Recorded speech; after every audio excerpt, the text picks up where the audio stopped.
मैं दीपक कुमार, सहायक आचार्य EFM राजकीय महाविद्यालय बहरा। पिछले वीडियो में हमने पढ़ा था मुद्रास्फीति का वर्गीकरण। अब हम पढ़ेंगे आज मुद्रास्फीति के कारण कि मुद्रास्फीति किन कारणों से उत्पन्न होती है। तो मुद्रास्फीति मौद्रिक आय व वास्तविक आय में असंतुलन के कारण उत्पन्न होती है। दोबारा सुनिए, मुद्रास्फीति मौद्रिक आय व वास्तविक आय में असंतुलन के कारण उत्पन्न होती है। एक और मुद्रा की मात्रा में वृद्धि के कारण मौद्रिक आय बढ़ने लगती है और दूसरी ओर वस्तुओं एवं सेवाओं का उत्पादन उस अनुपात में नहीं बढ़ पाता। इससे वस्तुओं एवं सेवाओं की तुलना में मुद्रा की मात्रा बढ़ जाती है और मूल्य स्तर बढ़ने लगते हैं। मुद्रास्फीति के दो प्रमुख कारण हैं, जिनमें पहला प्रमुख कारण वो है मौद्रिक आय में वृद्धि तथा दूसरे है उत्पादन में कमी। तो पहले हम देखते हैं मौद्रिक आय में वृद्धि के कारण या घटक, यानी कि मौद्रिक आय में वृद्धि किस प्रकार होती है। मौद्रिक आय में निम्नलिखित कारणों से वृद्धि होती है, जिनमें सबसे पहला कारण वो है सरकारी नीति।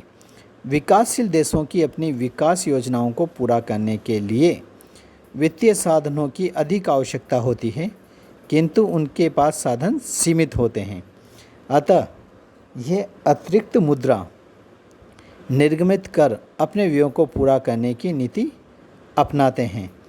इस नीति के कारण जनता की मौद्रिक आय तो बढ़ती है, लेकिन वास्तविक आय में वृद्धि नहीं हो पाती, क्योंकि वस्तुओं एवं सेवाओं का शीघ्रता से उत्पादन नहीं हो पाता। इससे मूल्य वृद्धि होने लगती है। इसी प्रकार जब देश का केंद्रीय बैंक सस्ती एवं उदार साख नीति अपनाता है, तो उसका प्रभाव मुद्रा की मात्रा में वृद्धि के समान पड़ता है। इससे भी मुद्रास्फीति उत्पन्न हो जाती है। इसी का दूसरा बिंदु है हीनार्थ प्रबंधन। जब सरकार अपने बजट घाटे को कर या ऋण लेकर पूरा नहीं करती, तो उसके लिए नई मुद्रा निर्गमित करती है, अर्थात नई मुद्रा छापती है, तो जनता की मौद्रिक आय बढ़ जाती है, जिससे मुद्रास्फीति उत्पन्न हो जाती है। तीसरा बिंदु है अनुत्पादक व्ययों में वृद्धि। जब सरकार अनुत्पादक कार्यों जैसे युद्ध व सुरक्षा, आंतरिक शांति, प्रशासन व्यवस्था आदि पर अत्यधिक व्यय करने लगती है, तो यह मुद्रा जनता के पास आती है, जबकि इससे उत्पादन में कोई वृद्धि नहीं होती। फलस्वरूप मुद्रास्फीति की स्थिति उत्पन्न हो जाती है। इसका चौथा बिंदु है मुद्रा के चलन वेग में वृद्धि। जब जनता की उपभोग प्रवृत्ति बढ़ने लगती है, तो मुद्रा का चलन वेग भी बढ़ जाता है, जिससे जनता की मौद्रिक आय बढ़ जाती है। अगला बिंदु है व्यापारिक बैंकों की साख नीति। व्यापारिक बैंकों की साख नीति। जब व्यापारिक बैंक अपने नकद जमा अनुपात में कमी कर साख की मात्रा बढ़ाने लगते हैं, तो मुद्रा की पूर्ति अप्रत्यक्ष रूप से बढ़ जाती है, जबकि वास्तविक आय स्थिर रहती है। इससे मुद्रास्फीति उत्पन्न होने लगती है। करों में छूट। यदि सरकार जनता को करों में छूट दे देती है, तो जो आय सरकार को करों के रूप में मिलती है, वह जनता के पास ही रह जाती है। फलस्वरूप उनकी मौद्रिक आय बढ़ जाती है और वे अधिक वस्तुओं की मांग करने लगते हैं, जिससे मूल्य बढ़ने लगते हैं। अगला बिंदु है ऋण वसूली में ढील और पुराने ऋणों का भुगतान। जब सरकार जनता से ऋण वसूली या ऋण उधार लेने के कार्यक्रमों में ढील दे देती है, तो उन्हें स्थगित कर देती है, तो जनता के पास मुद्रा की मात्रा बढ़ जाती है।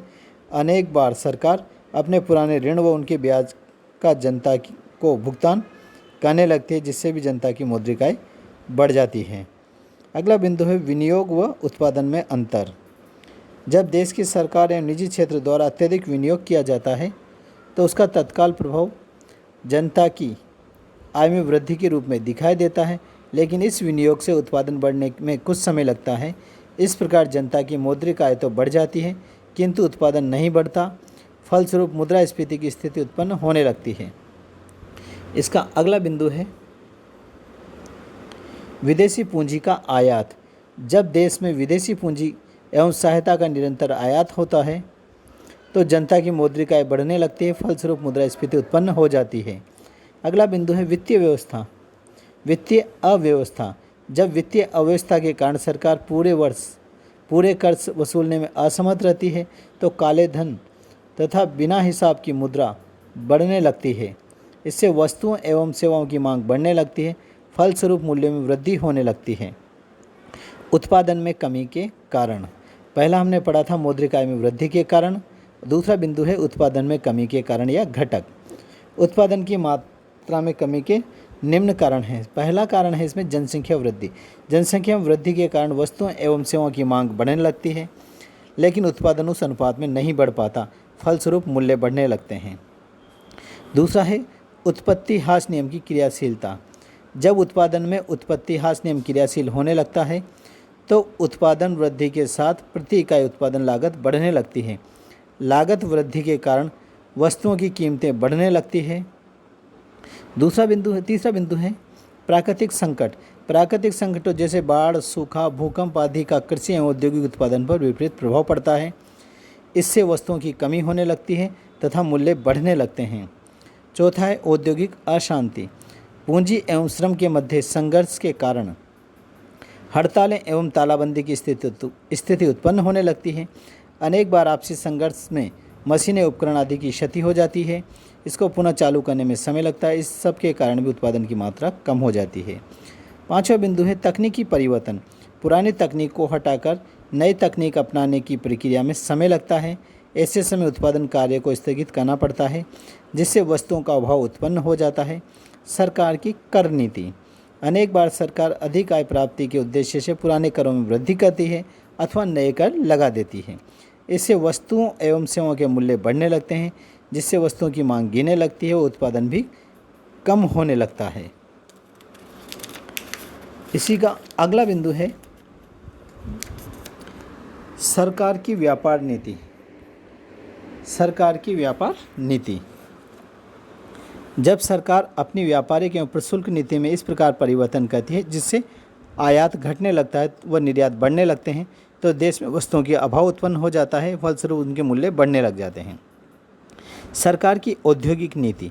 जब सरकार अपनी औद्योगिक एवं लाइसेंस नीति द्वारा नए उद्योगों की स्थापना पर प्रतिबंध लगा देती है अथवा सरकारी नीतियों की क्रियान्वयन में शिथिलता के कारण नए उद्योगों की स्थापना में विलंब होने लगता है, तो नए उद्योग स्थापित नहीं होते, फलस्वरूप उत्पादन गिरने लगता है एवं कीमतें बढ़ने लगती हैं। 9, अगला बिंदु संयंत्र की प्रवृत्ति। जब व्यापारी लाभ भावना से वस्तुओं का संग्रह करने लगते हैं तो वस्तुओं का कृत्रिम अभाव उत्पन्न होने से मूल्य बढ़ने लगते हैं। ऐसी प्रवृत्ति को संग्रह की प्रवृत्ति कहते हैं। कच्चे माल का अभाव। अनेक बार देश में उत्पादन के काम आने वाले कच्चे माल की कमी आ जाती है, फलस्वरूप वस्तुओं का उत्पादन रुक जाता है। यदि विदेशों से कच्चा माल आयात किया जाए तो वह अपेक्षाकृत महंगा पड़ता है, जिससे उत्पादन लागत बढ़ जाती है। दोनों ही स्थितियों में वस्तुओं के मूल्य बढ़ने लगते हैं। अगला बिंदु है उत्पादन का ढांचा। विकसित देशों में औद्योगिक विकास का स्थायी आधार प्रदान करने के लिए उपभोक्ता उद्योगों के स्थान पर उत्पादक उद्योगों की स्थापना की जाती है। इससे पूंजीगत वस्तुओं के उत्पादन तो बढ़ने लगता है, किंतु उपभोक्ता वस्तुओं का उत्पादन घटने लगता है। इससे उपभोक्ता वस्तुओं के मूल्य बढ़ने लगते हैं।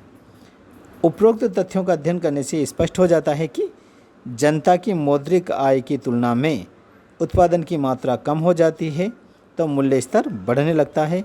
इसे मुद्रा प्रसार की स्थिति या मुद्रास्फीति की स्थिति कहा जाता है। केवल मौद्रिक आय में वृद्धि अथवा उत्पादन की मात्रा में कमी के कारण मुद्रा प्रसार उत्पन्न नहीं होता। मुद्रा प्रसार का कारण तो इन दोनों में असंतुलन होना है, जिससे कीमतों में सतत वृद्धि होने लगती है। धन्यवाद।